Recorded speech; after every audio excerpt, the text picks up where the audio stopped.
In the long and glorious history of men butchering each other, we river folk make the best meat. How else can you explain why anyone would stay in a land of constant carnage for thousands of years? If it wasn't the first men killing the children of the forest here, it was the Andals killing the first men and then each other.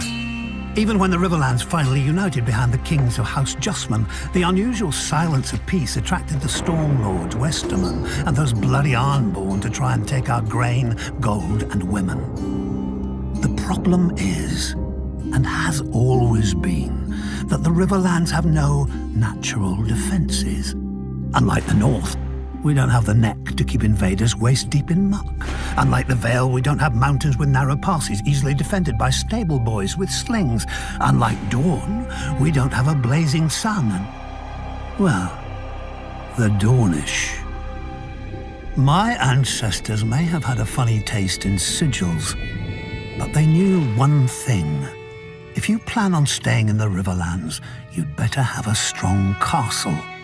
My ancestor, Axel Tully, bright man that he was, realised that most soldiers can't swim, and raised his castle of Riverrun where the Red Fork and the Tumblestone rivers meet. He built right up to the water on each side, daring attackers to force a crossing. If they wore armour, they'd drown. If they didn't, our archers would feather them from the battlements as they paddled. An army could still assault Riverrun from the west, however, so my ancestors dug a wide moat along our western wall, connecting the rivers on either side of the castle.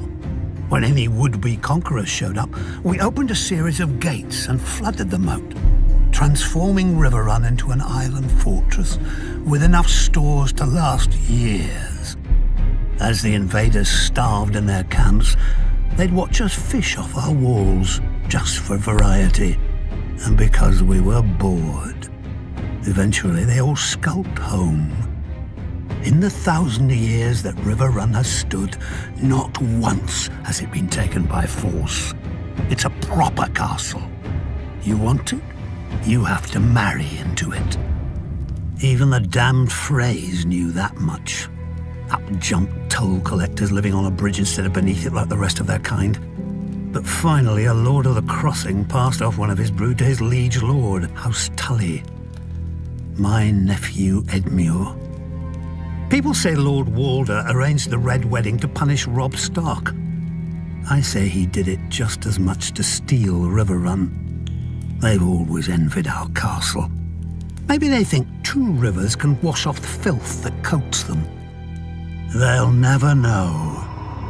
The Lannisters could grant Riverrun to the Freys for 1,000 years, but that doesn't mean they can have it. Do you think it was hard to convince Tully's soldiers to turn against the Freys?